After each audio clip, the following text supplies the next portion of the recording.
kali ini kami dari kelompok 5 yang berkotakan saya sendiri, Bintang Samuel, Maula Asmi, dan juga Bram Sutirawan akan menjelaskan tentang pengukuran optis yang menggunakan OLS dan juga OPM.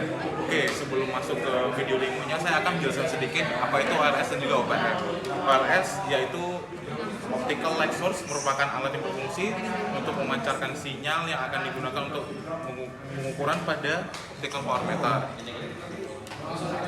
OLS sendiri memiliki beberapa menu, yaitu panjang gelombang yang dihasilkan dan juga besaran frekuensi gelombang yang akan dipancarkan ke OPM.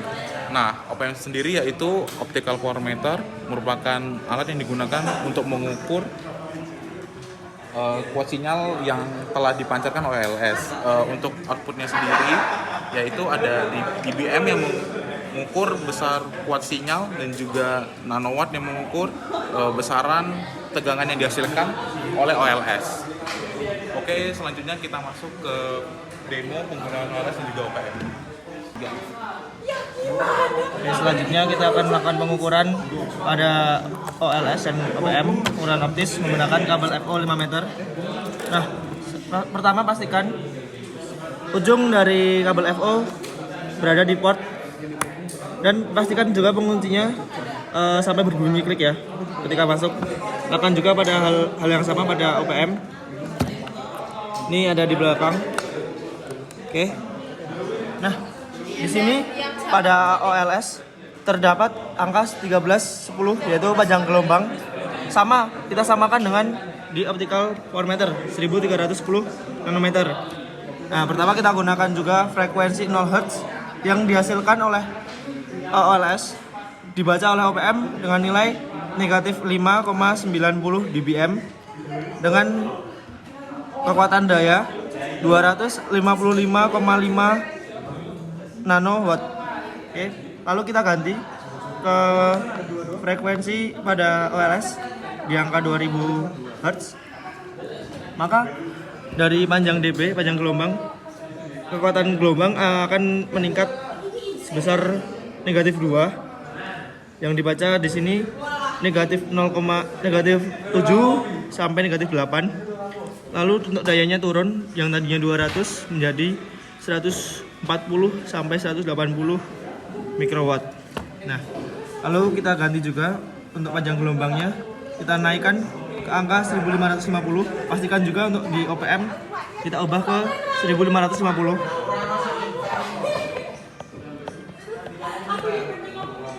Oke, kita masih menggunakan frekuensi 2000 pada OLS yang didapat kekuatan daya pancar yaitu sekitar 0,9 negatif 0,9 fraksi negatif 9,50 sampai negatif 8,0 dBm, dan didapat juga dayanya sekitar 120 sampai 140 nanowatt. Nah, lalu kita ubah juga frekuensinya ke 0, maka daya yang diterima akan turun, akan naik menjadi 210 nanowatt, dan pancaran yang diterima turun ke angka negatif 6,77 dBm.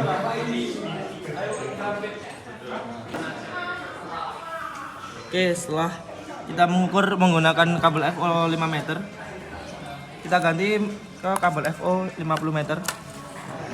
Ini kabel yang akan kita gunakan. Nah, langkahnya sama, pastikan kedua ujung dari kabel FO diposisikan pada port OLS maupun OPM sesuai dengan penguncinya. Oke, di sini karena masih menggunakan kekuatan daya rambat 1550 nanometer dengan frekuensi 0 Hz, didapatkan angka negatif 7,12 dBm dan 194 nanowatt. Kita ubah ke mode ke frekuensinya ke angka 2000 Hz. Nah, untuk dayanya akan turun ke angka 108 hingga 130 nanowatt, dan untuk kekuatan gelombang, kekuatan pancar di angka negatif 8 hingga negatif 9 dBm. Oke, selanjutnya kita ubah juga ke panjang gelombang 1310 nanometer. Di OPM juga sama, kita ubah juga di angka 1310 nanometer. Dengan frekuensi 2000 didapatkan pancaran gelombang di angka negatif 8,75 hingga negatif 7,60 dBm dan kekuatan daya pancar gelombang yaitu sekitar 130 nanometer hingga 172 nanowatt. Oke, kita ubah juga ke frekuensinya ke 0. Maka kekuatan daya yang dihasilkan naik, yang tadinya 170-an sekarang menjadi 232 nanowatt dan juga daya pancarnya didapatkan negatif 6,40 dBm. Lalu untuk selanjutnya kita akan mencoba menggunakan splitter setengah 1/2. Nah, untuk ujung atau untuk kekuatan sinyal lah itu dari ujung sini masukkan ke OLS, open light source. Lalu untuk dua ujung lainnya itu dimasukkan ke optical power meter.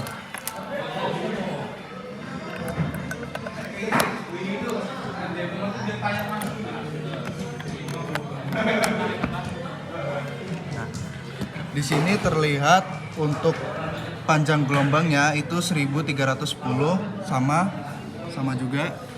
Lalu untuk frekuensinya itu adalah 0 Hz. Di sini terlihat untuk di OPM yang ke-1 kuat gelombangnya itu berada di minus 10,27. Untuk yang OPM yang keduanya juga sama minus 10,27 sekitar seperti itu. Lalu untuk kuat dayanya itu berada di sekitar 89,30 sampai 93 atau 94. Sama juga untuk optikal yang ke-1 itu dari sekitar 90-an juga. 90 sampai 93.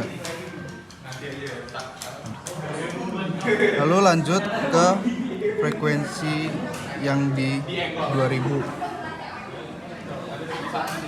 Di sini terlihat untuk kuat gelombangnya di optical power meter yang ke-1 itu negatif 16,70 dBm. Lalu untuk kuat gelombang di optical meter yang kedua itu ada di sekitar negatif 12,44 dBm. Lalu di optical meter yang pertama kuat dayanya itu sekitar 21 sampai 26 dan optical power meter yang kedua itu berbeda ya. Di sini terlihat ada di sekitar 56,58. Lalu untuk selanjutnya kita ubah di bagian wave-nya di sini menjadi 1550. Di sininya juga diubah di 1550 juga. Sini juga.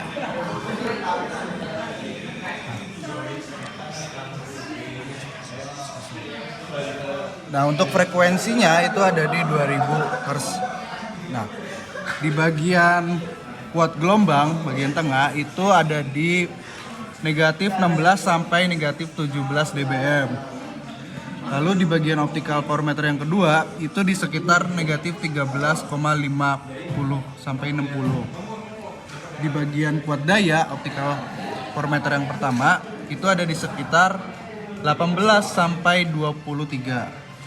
Lalu di sini juga untuk kuat dayanya di sekitar 43,20. Lalu lanjut di bagian sininya kita ubah frekuensinya menjadi 0 Hz. Nah, di sini terlihat untuk kuat gelombangnya itu di negatif 11,54. Cenderung sekitar segini sampai 60-an. Lalu untuk kuat gelombang di OPM yang kedua itu ada di negatif 11,53. Hampir mirip seperti OPM yang pertama. Lalu untuk kuat dayanya itu di sekitar 67,80 atau 68. Di OPM yang kedua juga seperti itu, di sekitar 68 sampai 70 tadi, 68 sampai 69. Angkanya tidak terlalu berbeda jauh karena saling berdekatan. Oke, sebelum menutup video kami pada kali ini, saya akan memaparkan kesimpulan yang telah kami dapatkan setelah melakukan demo pengukuran serot optik. Oke, mungkin dari beberapa hasil pengukuran didapatkan hasil yang berbeda-beda. Nah, jadi hasil yang berbeda-beda itu dihasilkan oleh beberapa faktor. Yang pertama itu mungkin dari portnya sendiri dan juga bahan kabel yang digunakan. Nah, jadi bahan kabel itu sangat merupakan menjadi faktor yang sangat penting karena bahan kabel itu sendiri mungkin menjadi faktor penting untuk pancaran dari kabel itu tersendiri. Oke. Dan juga yang ketiga yaitu mungkin juga dari panjang kabelnya. Nah, jadi untuk ini kita bisa mengambil logika bahwa panjang gelombang juga semakin panjang kabel, maka juga semakin lemah pancaran gelombang yang dihasilkan oleh OLS ini tersendiri. Oke, sekian itu saja kesimpulan yang kami dapatkan. Kami mohon maaf apabila ada salah kata. Kami akhiri. Wassalamualaikum warahmatullahi wabarakatuh.